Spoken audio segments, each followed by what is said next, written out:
Chapter number 1 कराने वाला हूँ इंडियन इकोनॉमिक डेवलपमेंट बुक का 12th क्लास के लिए। ठीक है, तो ज़रा इसको ध्यान से देखेंगे बेटा। देखो, दो बुक्स हैं आपकी 12th में, एक तो है मैक्रो इकोनॉमिक्स और दूसरी आपकी ये इंडियन इकोनॉमिक डेवलपमेंट। बच्चे मैक्रो वाले को तब भी कर लेते हैं क्योंकि थोड़ा प्रैक्टिकल है और थोड़ा समझने में उसको आसानी होती है।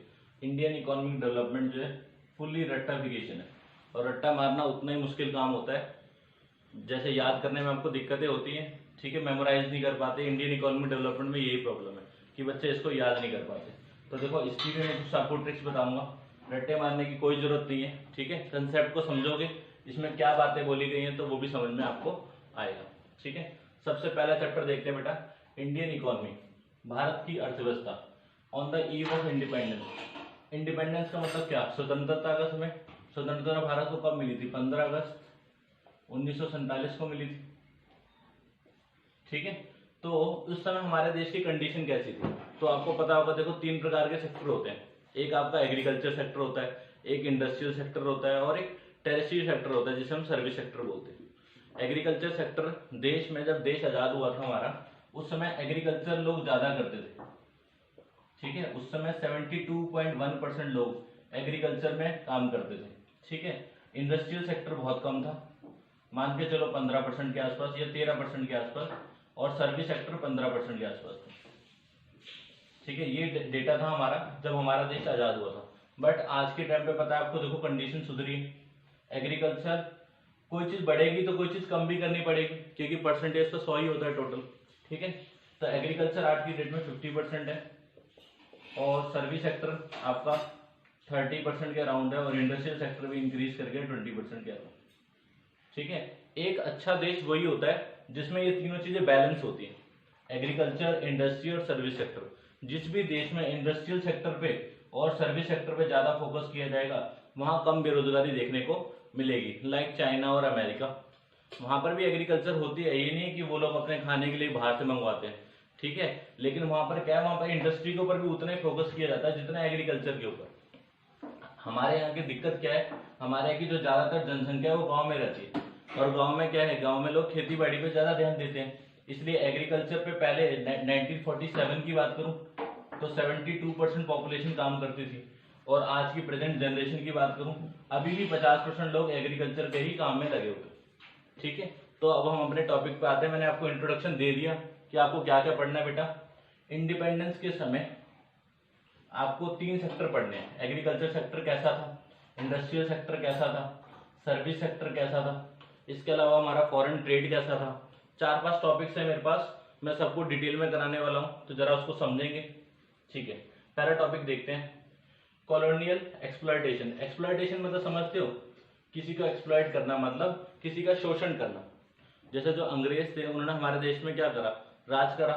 तो राज करने के बाद कई लोग कहते हैं कि अंग्रेजों ने हमें बहुत कुछ दिया, रेलवे भी दी, ठीक है, इंग्लिश बोलने का तरीका भी उन्होंने दिया, और इवन जो हमारा कॉन्स्टिट्यूशन बना हुआ है, संविधान बना हुआ है, अगर आप देखोगे भारत के संविधान के कम से कम 250 से 300 आर्टिकल किसके हैं, अंग्रेजों के दिए हुए हैं। ठीक है, लेकिन आप अगर ध्यान से देखोगे हिस्ट्री की कभी किताबें ध्यान से पढ़ना, उन्होंने हमारा एक्सप्लॉयटेशन ज्यादा किया। कैसे किया है वो मैं यहाँ समझाने वाला हूँ।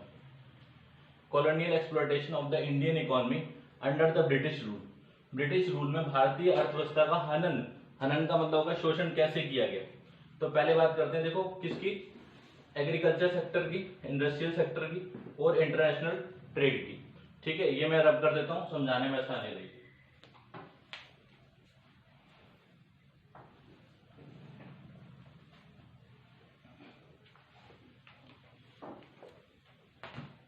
तो सबसे पहले देखो बेटा, एग्रीकल्चर सेक्टर समझते हैं। आप खुद सोचो कि जो किसान होते थे, ठीक है, उनका एक्सप्लॉयटेशन कैसे किया होगा। तो एक सिस्टम होता था बेटा, जमींदारी सिस्टम। जमींदारी सिस्टम, इस सिस्टम के तहत क्या होता था, जो भूमि होती थी उस पर काम कोई और करता था और उसके जो मालिक होते थे वो कोई और होते थे। जैसे आज भी आपने सुना होगा भाई, गांव में होते हैं जमींदार लोग होते हैं, तो जमींदार लोगों को उनको जमींदार क्यों बोला जाता है, क्योंकि उनका जमीन ज्यादा होती। ठीक है, तो पहले के टाइम पे जो वो अंग्रेज थे उन्होंने ब्रिटिशर्स, 3 बंदे होते थे, एक ब्रिटिशर्स होते थे, एक जमींदार होते थे और एक टिलर्स होते थे। अब ये टिलर्स क्या है, टिलर्स को आप किसान भी बोल सकते हो, जो खेतों में काम करते थे। तो इन्होंने क्या कर रखा था, सारी जमीनें को ब्रिटिशर्स ने, देखो जिसकी सरकार होती है मान के चलो उसकी ही सारी जमीन होती है। पहले अंग्रेजों की सरकार थी तो अंग्रेजों ने जमींदारों को बोल रखा था, अंग्रेज डायरेक्ट कांटेक्ट नहीं करते थे किसानों से। अगर आप किसानों से पूछोगे आपका एक्सप्लॉयटेशन कौन कर रहा है, तो वो बोलेंगे जमींदार कर रहा है, वो ये नहीं बोलेंगे कि अंग्रेज कर रहा है। ऐसा इसलिए क्योंकि अंग्रेज डायरेक्ट थोड़े जाते थे उनसे कोई चीज वसूलने के लिए, अंग्रेज दबाव बनाते थे जमींदारों पर, और जमींदार जो है दबाव बनाते थे किस पे, टिलर्स पे, ठीक है, मतलब किसानों के ऊपर। इन्होंने क्या कर रखा था, सारी जमीन इनकी होती थी और ये इससे खेती करवाते थे, और खेती का कुछ परसेंट, मान लो 1/10 वो बोलते थे कि आप रख लो, बाकी 9/10 क्या ले लेते थे, खुद ले लेते। और इस 9/10 में से आधा 50% किसको चला जाता था, अंग्रेजों को चला जाता था। अब खुद सोचो, एक बंदा इतनी मेहनत कर रहा है अपनी जमीन पे खेती कर रहा है, इतनी ज्यादा मेहनत कर रहा है, उसके बाद उसको क्या मिलेगा, 1/10 मिलेगा, और 9/10 कौन ले लेगा, जमींदार ले लेगा।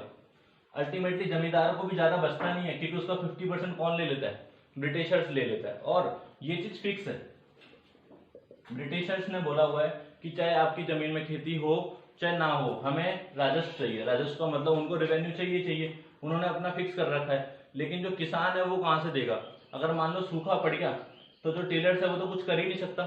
तो ये जो चेन था ना जमींदारी सिस्टम, इसके कारण हमारा क्या हनन हुआ है, एग्रीकल्चर सिस्टम का बहुत ज्यादा नुकसान हुआ। ठीक है, तो मुझे लगता है आपको समझ में आया होगा डिटेल में। 3 बंदे होते थे, मैं दोबारा रिव्यू करा देता हूँ, ब्रिटिशर्स, जमींदार, टेलर्स। जमीन पे खेती कौन करते थे, टेलर्स करते थे, और उनको वसूलते कौन थे पैसे, जमींदार, और जमींदार से कौन वसूलता था, ब्रिटिश। तो अल्टीमेटली ये क्या करते थे, एक्सप्लॉयटेशन करते थे। ठीक है, ये बेटा बहुत बड़ा वर्ड है एक्सप्लॉयटेशन। एक्सप्लॉयटेशन का मतलब होता है किसी का शोषण करना, शोषण का मतलब उसकी इच्छा के विरुद्ध कार्य कराना। ठीक है, दूसरी चीज देखिए, इंडस्ट्रियल सेक्टर। इंडस्ट्रियल सेक्टर में क्या आता है, किसी चीज को मैन्युफैक्चरिंग करना, किसी चीज को मैन्युफैक्चरिंग करना। अब देखो कब की बात कर रहे हैं, देश की आजादी के समय की बात कर रहे हैं। ठीक है, तो उस समय हम जो काम करते थे, हमारा मेनली किस चीज का काम था, हैंडीक्राफ्ट्स का। हम लोग हाथ से जो बने हुए सामान होते थे, हम लोग उस पर ज्यादा ध्यान देते थे। हमारे पास मशीन वगैरह कम होती थी। हमारा देश जो है राजा महाराजाओं का देश है, तो उसमें क्या है, हाथ से जो कारीगरी की जाती है, बुनकरी की जाती है, उसको ज्यादा इंपॉर्टेंस दी जाती थी। ठीक है, तो अंग्रेजों ने क्या करा है, जो हैंडीक्राफ्ट होता था उसके ऊपर हैवी ड्यूटी लगा दी। हैवी ड्यूटी मतलब समझते हो, हैवी टैक्स लगा दिया। तो अपने आप देखो एक्सप्लॉयटेशन हो गया ना। अब उनका जो ब्रिटेन से बना हुआ माल आएगा सस्ता सस्ता, वो यहाँ पर वो बेचेंगे, उनको उन्होंने फ्री एक्सपोर्ट कर रखा है। वो अपने यहाँ से कोई चीज दे रहे हैं, उसको उन्होंने फ्री कर रखा है, प्लस हमारे वाले को उन्होंने क्या कर दिया, हैवी ड्यूटी टैक्सेस लगा दिए। तो एक तरह का क्या कर दिया उन्होंने, एक्सप्लॉयटेशन कर दिया इंडस्ट्रियल सेक्टर का भी। देखो किसी भी चीज का एक्सप्लॉयटेशन करना है बहुत आसान है। अगर सरकार है तो उस चीज पे टैक्स बढ़ा दो, सब्सिडी कम कर दो। सरकार के पास मेनली 2 ही यंत्र होते हैं, एक होता है टैक्स और एक होता है सब्सिडी। किसी को परेशान करना है तो टैक्स बढ़ा दो, किसी को खुश करना है तो सब्सिडी दे दो। ठीक है, लास्ट चीज है बेटा इंटरनेशनल ट्रेड। ट्रेड क्या होता है, ट्रेड का मतलब इंपोर्ट और एक्सपोर्ट। देखो बेटा जो बच्चे हिंदी मीडियम के वीडियो देख रहे हैं, ठीक है, वो भी देख लीजिए।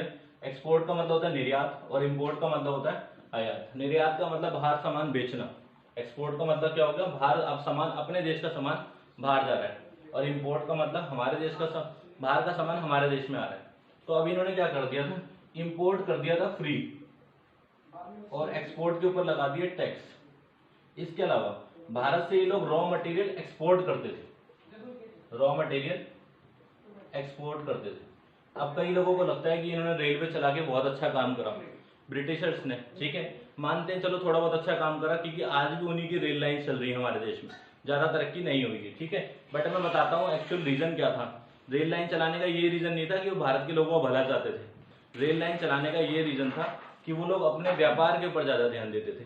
व्यापार कैसे करेंगे, भारत में कच्चे माल का बहुत ज्यादा प्रोडक्शन होता है, जैसे मसाले वगैरह। ठीक है, तो इनमें क्या करते थे, वो रॉ मटेरियल हमारे देश से ले जाते थे फ्री में, और बदले में अपना बना हुआ माल, फिनिश गुड्स, वो लाके यहाँ पर बेचते थे। ठीक है, तो देखो दोनों तरफ से आप ही को मार पड़ रही है। एक्सपोर्ट किस चीज का हो रहा है, रॉ मटेरियल का। इंपोर्ट किस चीज का हो रहा है, फिनिश गुड्स का। ना चाहते हुए भी हमें उनका सामान लेना पड़ रहा है। क्यों? क्योंकि वो सस्ता सस्ता बना रहे हैं और हमारे देश का जो सामान है वो बिक नहीं रहा। ठीक है जी, तो पहला टॉपिक उम्मीद है समझ में आई होगी। अब दूसरा टॉपिक देखते हैं। हाँ तो बेटा टॉपिक नंबर 2 देखिए, फीचर्स ऑफ इंडियन इकोनॉमी। ठीक है, जो भारतीय अर्थव्यवस्था थी उसके क्या विशेषताएं हैं, क्या उसके फीचर्स हैं। ठीक है, पहला फीचर देखिए, stagnant economy. Stagnant economy, stagnant का मतलब क्या होता है? स्टैग्नेंट का मतलब रुका हुआ। ठीक है, स्टैग्नेंट का मतलब ठहरा हुआ, ये एक इंग्लिश वर्ड है। ठीक है, तो स्टैग्नेंट मतलब क्या होता है? ठहरा हुआ। तो हमारे यहाँ की जो ग्रोथ रेट थी, देखो हर एक चीज की ग्रोथ रेट होती है। जैसे आप लोग भी ग्रोथ कर रहे हो, ठीक है, हर बंदा ग्रोथ करता है ना, तो 2-3 प्रकार की ग्रोथ रेट होती है। एक बिल्कुल जो धीरे धीरे हो, ठीक है, एक जो बिल्कुल तेज हो, और एक जो मीडियम के हिसाब से। तो हमारे यहाँ की जो ग्रोथ रेट थी वो बिल्कुल स्टैग्नेंट थी, मतलब ठहरी हुई थी, रुकी हुई थी। पहले कितनी थी? देखो डेटा देखो, इस बुक में इतना अच्छा तभी रहेगा जब आप डेटा याद करो। मैं आपको सारा डेटा लिखवाऊंगा, ठीक है, नोट्स के थ्रू। तो आपने कोशिश क्या करनी है कि एटलीस्ट बुक नहीं पढ़ते कोई बात नहीं बेटा, ठीक है, बना बना के सारी चीज लिखी जा सकती है इस बुक में, लेकिन डेटा कभी बना के नहीं लिख सकते। इसलिए मैंने डेटा ऑलरेडी पहले ही लिख लिया। ठीक है, ये गलत भी नहीं होना चाहिए, बिल्कुल एग्जैक्ट होना चाहिए डेटा।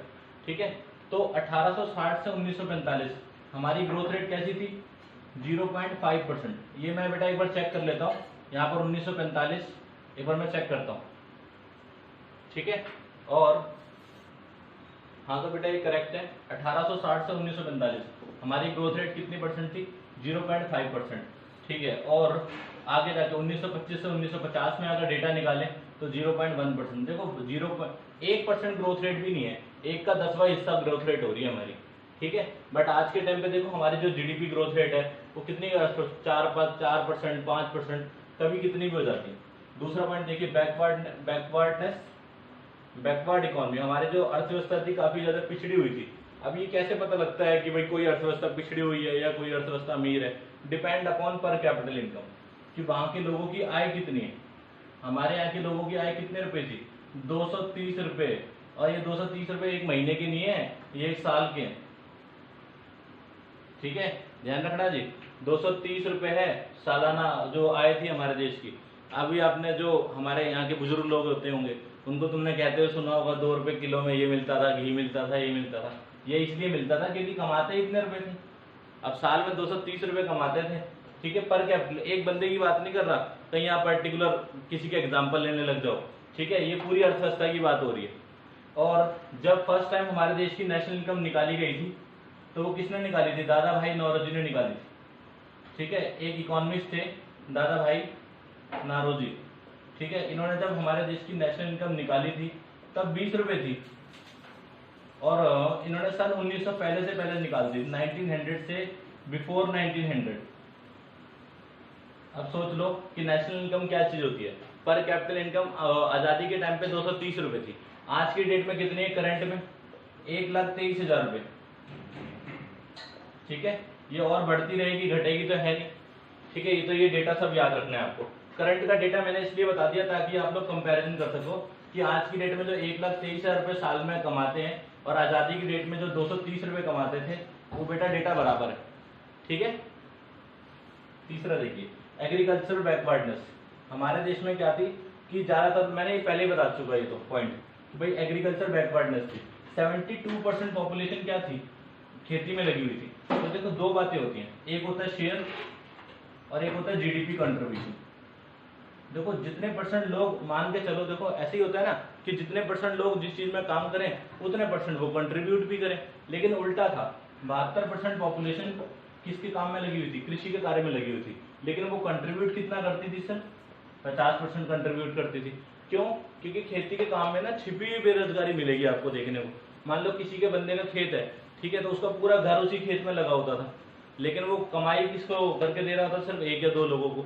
ठीक है, तो इसको ना हम वो बोलते हैं इंग्लिश में डिसगाइज्ड अनएम्प्लॉयमेंट, और हिंदी में छिपी हुई बेरोजगारी बोलते हैं या फिर प्रच्छन्न बेरोजगारी बोलते हैं।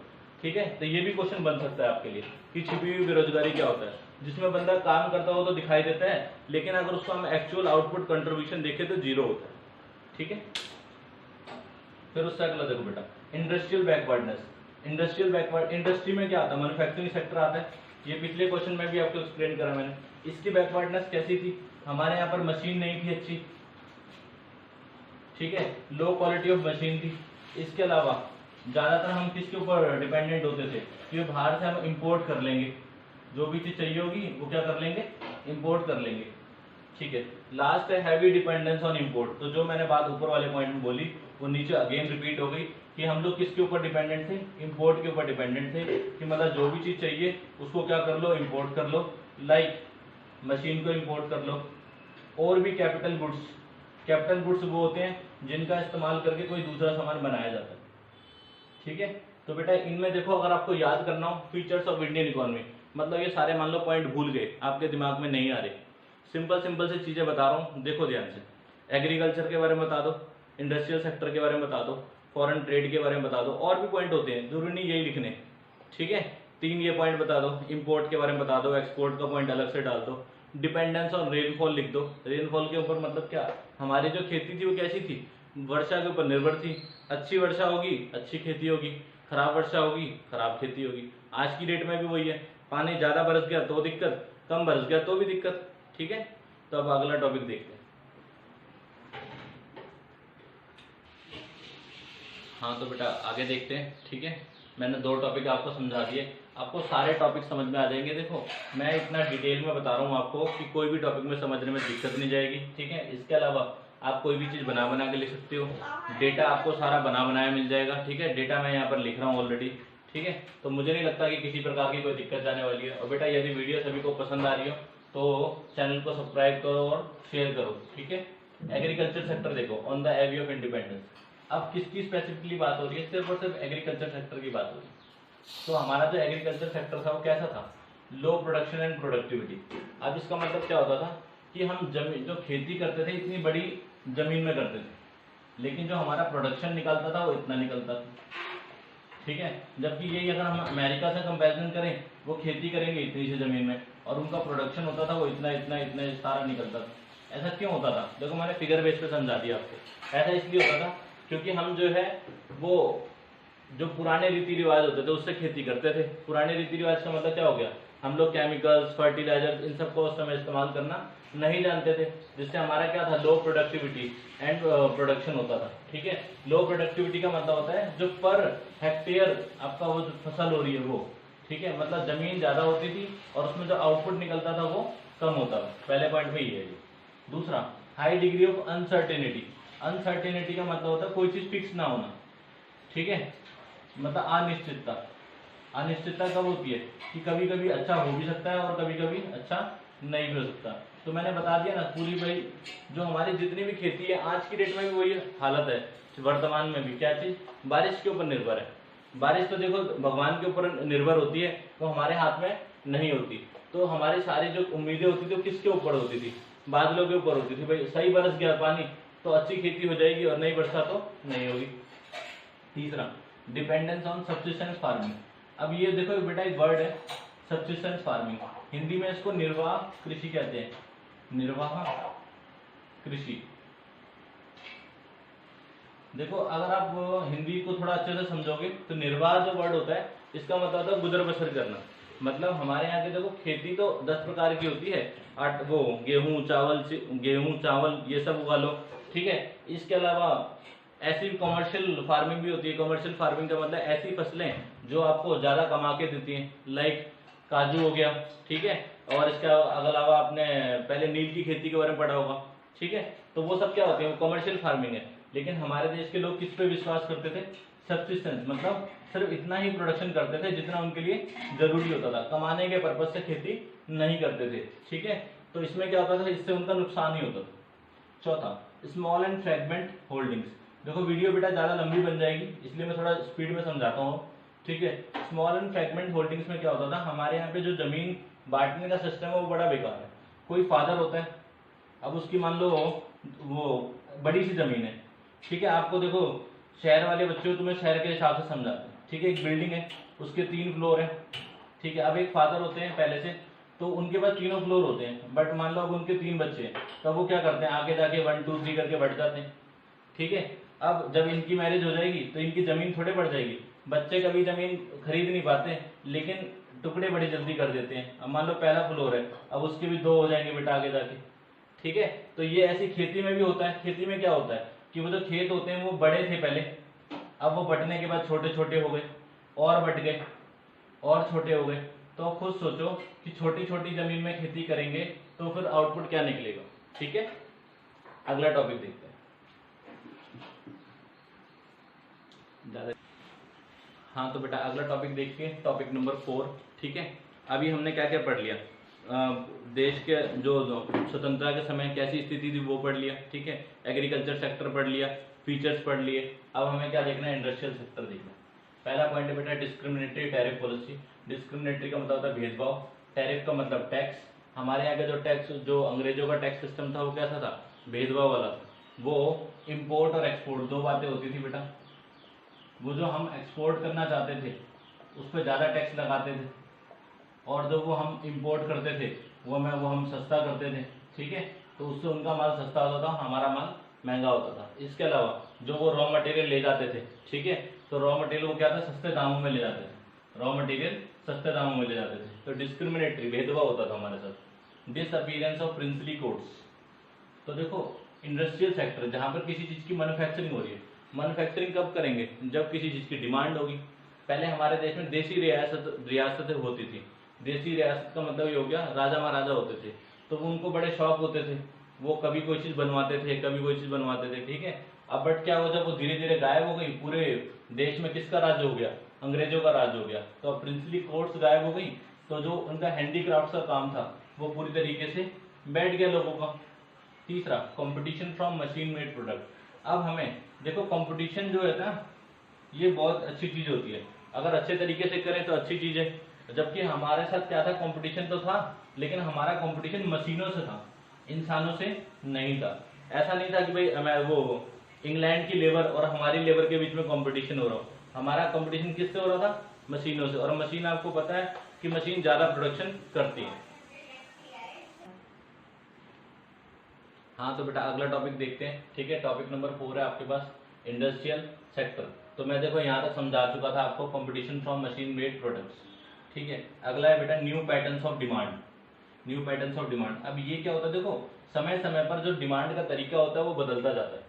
हम धीरे धीरे किसकी तरफ जा रहे थे, वेस्टर्न कल्चर की तरफ जा रहे थे। वेस्टर्न का मतलब पश्चिमी देश, वेस्टर्न कल्चर, हम इनकी तरफ जा रहे थे। मतलब यहाँ पर किस किस चीज का इस्तेमाल होता था, ब्रेड का। देखो कॉमन एग्जांपल दे रहा हूँ, ब्रेड हमारे देश की नहीं है, ये मत सोचना कि भाई ब्रेड खाना हमें पहले से आता था। ब्रेड हो गया, जीन्स हो गया, ठीक है, क्लॉथ्स हो गए, फैशन क्लॉथ्स हो गए, ये सब हमने कहाँ से, ये सब अंग्रेजों की देन है। ठीक है, पहले हमारे देश में खादी का ज्यादा वो होता था इस्तेमाल। जैसे महात्मा गांधी ने बोला था भाई खादी का इस्तेमाल कीजिए और हमारे देश के जो प्रोडक्ट्स हैं उनका इस्तेमाल कीजिए। ठीक है, लेकिन धीरे धीरे हम इन चीजों की तरफ जा रहे थे, मतलब जो हमारा डिमांड का पैटर्न था वो चेंज होता जा रहा था। तो बेटा मैं इस वीडियो को यहीं पे एंड कर रहा हूँ। ठीक है, मैंने ज्यादा लंबी वीडियो बन जाएगी नहीं तो। 4 टॉपिक मैंने बता दिए, नेक्स्ट पार्ट में मैं आपको 4 टॉपिक और बताने वाला हूँ। ठीक है, इसके अलावा बेटा 1 मिनट,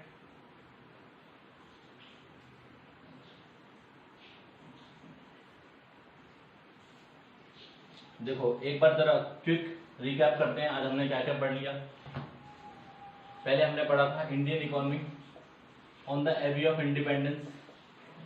इंडिपेंडेंस के समय कैसी थी, ठीक है। फिर हमने पढ़ा था बेटा एग्रीकल्चर सेक्टर के बारे में। फिर हमने पढ़ लिया इंडस्ट्रियल सेक्टर के बारे में, और एक और चीज पढ़ी थी, फीचर्स भी पढ़े थे हमने। टोटल हमने 4 टॉपिक्स पढ़े थे। तो अगर आपको मेरी वीडियो पसंद आ रही है तो बेटा उसे शेयर करें, लाइक करें और सब्सक्राइब भी करें। ठीक है, और बेटा यदि किसी बच्चे को ट्यूशन व्यूशन लगानी हो तो बिल्कुल लगा सकते हैं। ठीक है, अब टाइम ऐसा नहीं है कि ज़्यादा ख़राब है, सभी लोग लगा सकते हैं। इस नंबर पे मुझसे कांटेक्ट कर सकते हैं। ठीक है, ऑनलाइन भी पढ़ाते हैं बेटा, ऑफलाइन भी पढ़ाते हैं, तो जैसे आपको लगे सुटेबल आप लोग कर सकते हो। ठीक है, और कोचिंग बेटा सारी क्लासेस के लिए 6 to 10th भी है, 11th 12th भी है। कॉमर्स का टीचर हूँ मैं, अकाउंट, इको, मैथ सब पढ़ाता हूँ। ठीक है, उससे अलावा ग्रेजुएशन, एसएससी, दिल्ली पुलिस, जिसको जो भी चीज़ पढ़नी हो बेटा कोई भी चीज़ पढ़ सकते हैं। वीडियो ज़्यादा लंबी बन रही है। ठीक है, तो बाय बाय। ठीक है।